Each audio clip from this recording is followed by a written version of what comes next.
And this is probably all I need to do on this one. A couple little scraggly trees there, and maybe we'll throw a couple little shrub kind of trees underneath.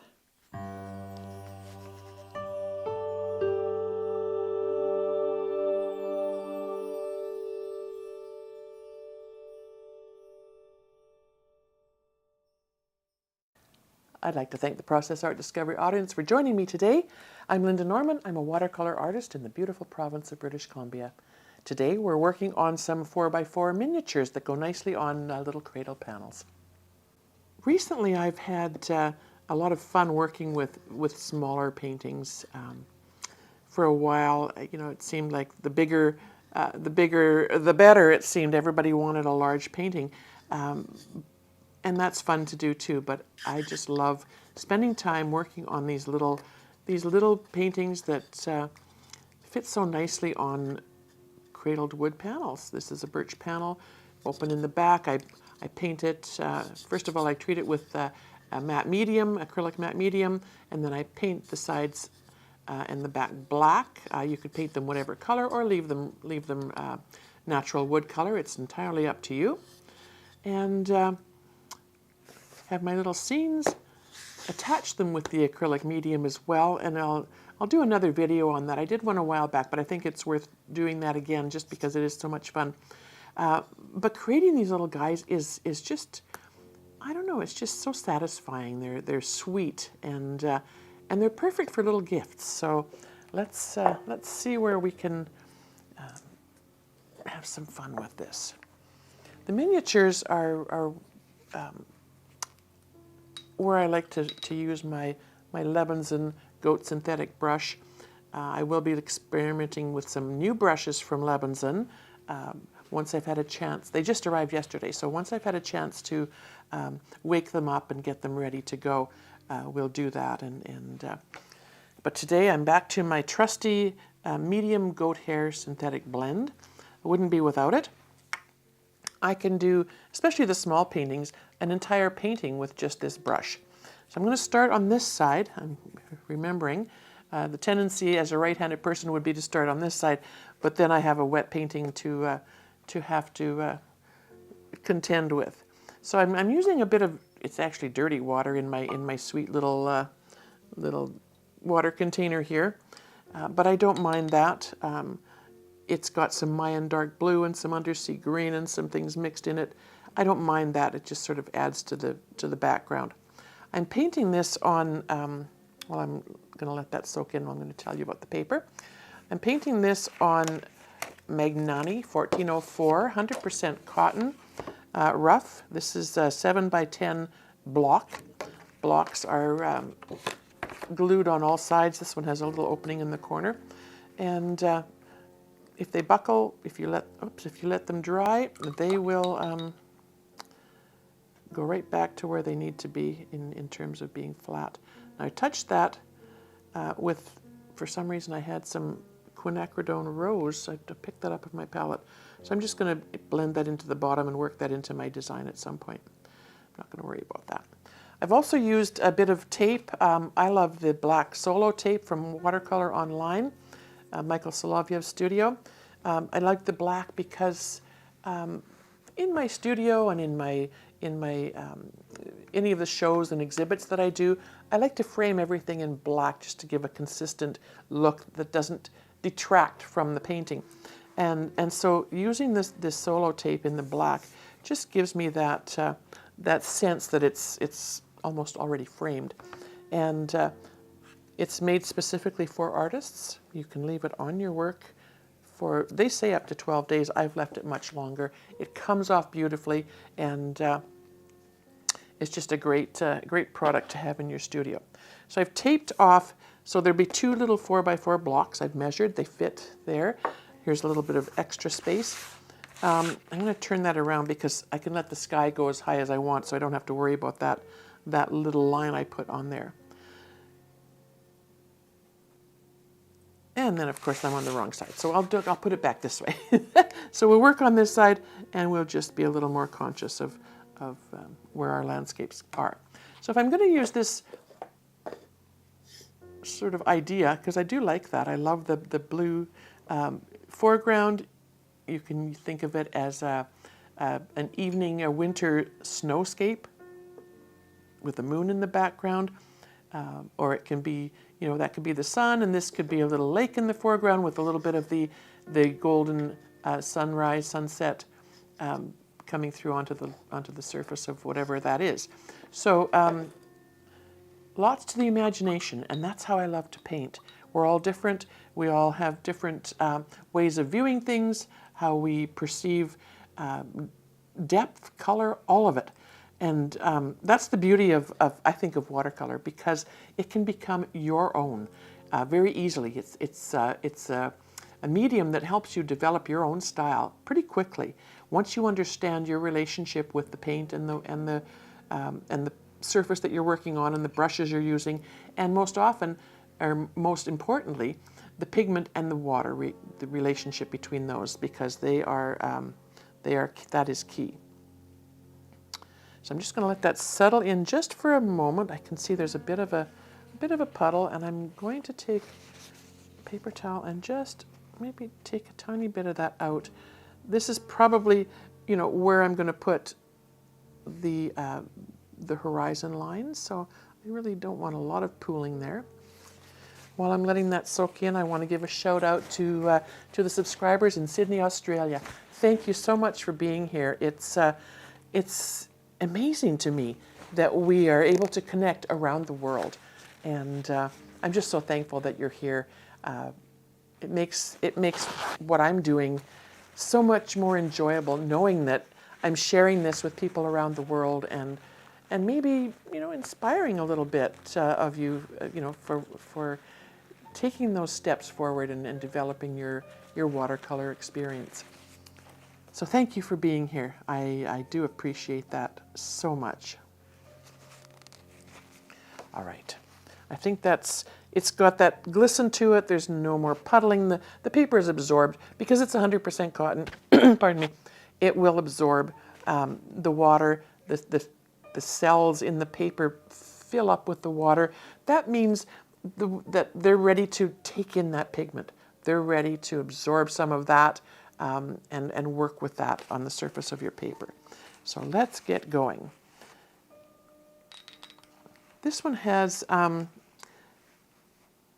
probably a bit of quinacridone gold. It's been a while since I painted that. So I'm just going to, because the paint is juicy on my brush and the paper is wet,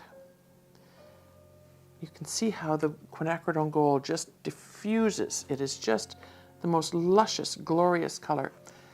And I'm going to go in now with just a little bit of Aussie red gold. And I just want to streak that through because sometimes our sunrises and our sunsets are kind of a bit on the streaky side, right? They're just that beautiful glow sort of reflects from the sun or the moon or whatever is there.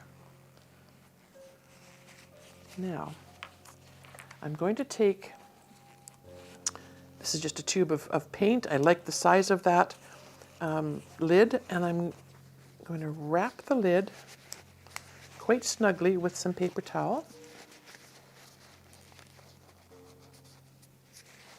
And because that is nice and wet, I am going to put it off center a little bit. And I'm just going to lift out a circle. And you can see where a little bit of that gold has sort of gone across the circle. But I think I want to just put a bit of water in there. See what happens. See if I can't pull a bit more of that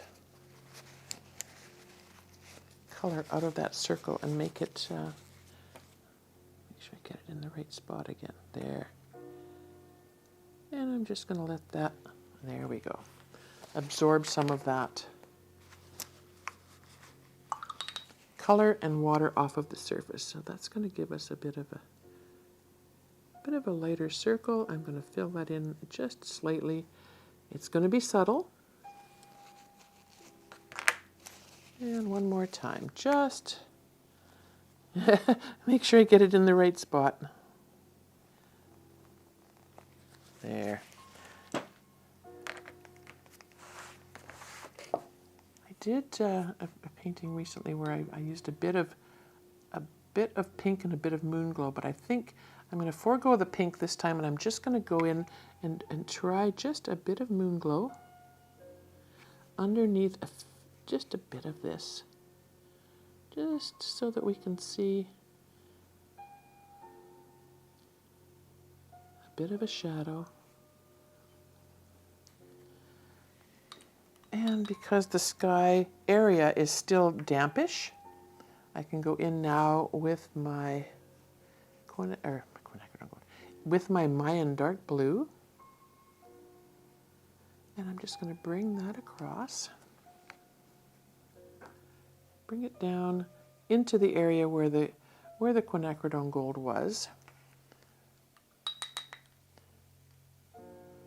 And another paper towel. Try to always keep them handy, and usually keep one in my hand at all times. I'm just going to bring a little bit of that in. The paper is still wet. You can see it glistening. And we'll just bring that down. Just feather it through.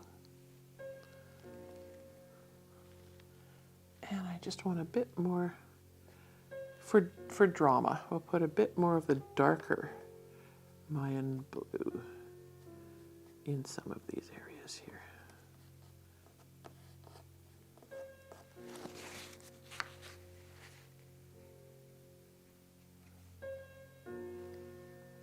And just a bit more coming in from the side. And then, as always, a dampish paper towel. And this is a little painting, so I'm just going to make a little surface. And I'm just going to give the indication of some wispy clouds happening back here. The gentlest touch. The paper is still wet. That's going to continue to evolve as it dries, and the pigment is going to continue to move through that.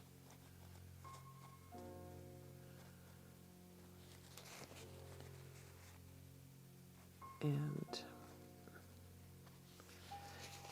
you can do all kinds of things with your paper towel. You can lightly just skiff the surface and make it look like it's sort of a windswept cloud. Have some fun with your clouds. They can be a real treat to do. Now this is going to go on to the block. I have to keep that in mind. I don't have a lot of room on the edge. I could have moved the tape over a bit. I wanted to keep the design as close as possible to the 4-inch size of those little blocks. So I think we'll just leave that like that. Now I kind of like that sky. It's got a bit of interest to it. We've got a bit of a sun or a moon shape here, and I'm going to dab that out just a little bit. And now we have this bottom part to deal with. This is a forest scene. Let's stick with that for the purposes of this one. And I'm going to dip into some Mayan dark green, or Mayan dark blue, and some undersea green. I'm just going to turn this way. It's a tendency for all of us when we're trying to paint a straight line to arc our hand. It's just a natural movement. So I try to keep everything as straight as possible. If you need to use a ruler, by all means, take a little ruler and make an indication of where you want that to be, and try to keep it straight. Another thing to do is once you get your line in, if you haven't used the ruler yet, go in with a straight edge and use your fine tip to add more color, or use one of your scrubber brushes to dampen it and then pull out color to make that line straighter. So let's go in here and put the indication of the horizon.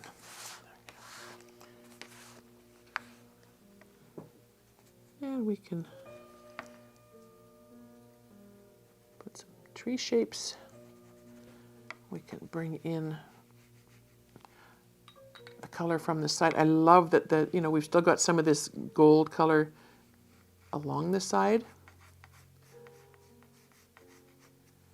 And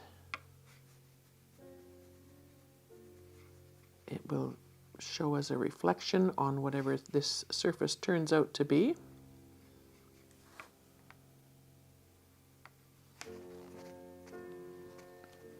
And oops, take out a bit of that.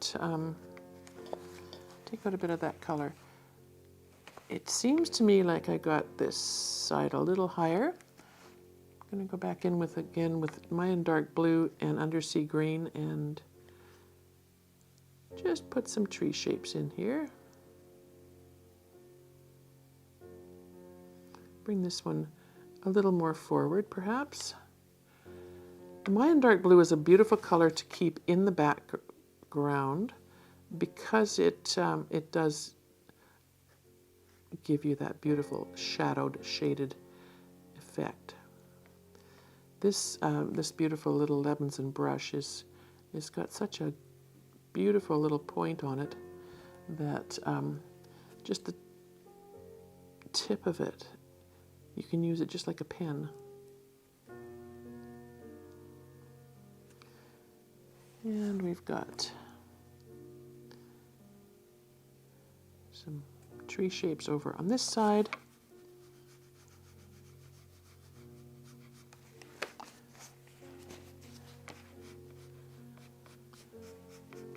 And we'll lighten this blue a little tiny bit underneath, make it look like there's a bit of a shadow coming across.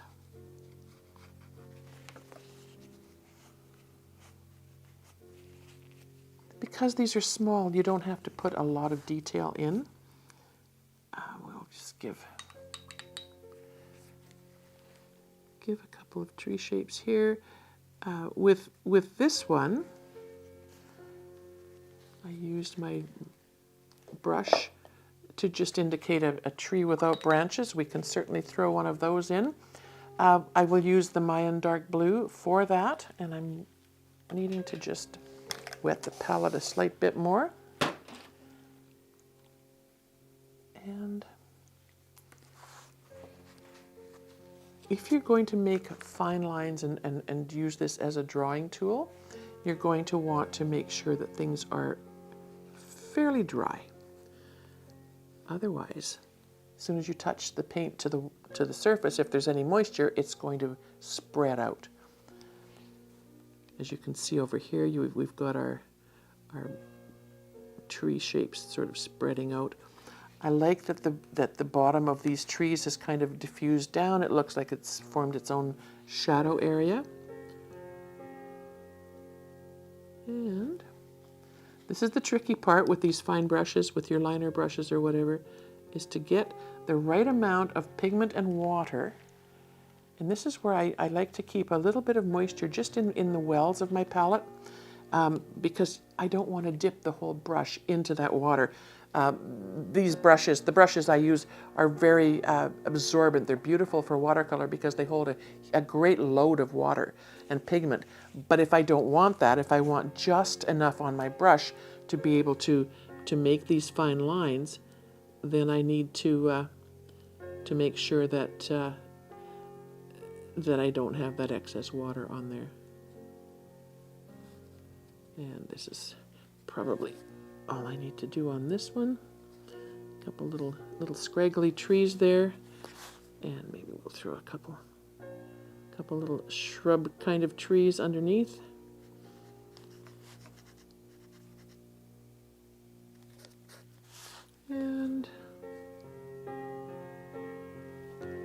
I want to make this guy have one more, oh, a little light, a little heavy.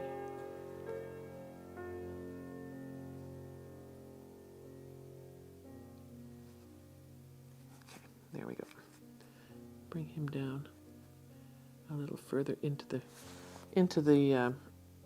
picture so it looks like he's closer. Because I made that one branch a bit heavy, I'm going to make it appear that the whole tree is a bit closer. And that's great. I'm just going to touch the side of my brush lightly into that green. And bring some foreground into what's happening there.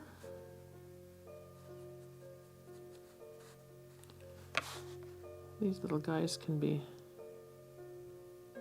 softened out a tiny bit. And because I love to do rocks, let's just throw another bank of rocks in the bottom. So a little bit of the undersea green there. I'll throw some Mayan dark blue. I'm not going to worry if I come down over this little line here because it's a pretty loose kind of border. So, but I will add that, and then always I like to add just a tiny bit of quinacridone gold. When I do the rocks, because it's 100% cotton paper, I can put a fair bit of water, a fair bit of pigment on, and I just want a couple dots of the gold, just for some highlight. And I want that to sit for a moment. I want those pigments to blend. I want them to soak into the paper a slight bit, because when I go in with my little plastic tab or a piece of credit card or whatever I'm going to use to shape the rocks, I want that pigment to be sitting on the surface of the paper for the most part, but I want some of it to have sunk in so that when I push the pigment away with this, there's still some color left. Okay, so and I just let it sit for a short bit of time. And we don't want too many rocks. We'll just put a few in there. And if we do it sort of moving this way, we can have that coming across the bottom of the page. By doing this, with that luscious pigment still sitting on the paper, it sort of settles back where you haven't scraped away and pushed the color. It settles back in and it forms beautiful, natural looking shadows and shapes on its own. So I'm going to let that dry. Pretty happy with that. I think there's, a nice little example of something that will look pretty sweet on a little cradle board. So have some fun with it. Play around. Start small. These little guys are just, as like I said, they're just the sweetest little thing for gifts. They're easy to do. They're quick to do. And if you're using beautiful paper, it gives you an opportunity to create something beautiful, but it also gives you an opportunity to do more than one painting on a piece of paper. So if you're concerned about, the cost of paper or making that more affordable and more appealing, then by all means try the little ones. They're sweet. They're just so much fun to do, and you don't have to do a lot with them. They're just beautiful the way they are. I'd like to thank the Process Art Discovery audience for joining me today. We spent some time working on miniatures. They're a really fun way to practice with your paints and your water and your paper. If you like what you've seen, please subscribe to the channel or head on over to their members area. There's some fun things going on there soon.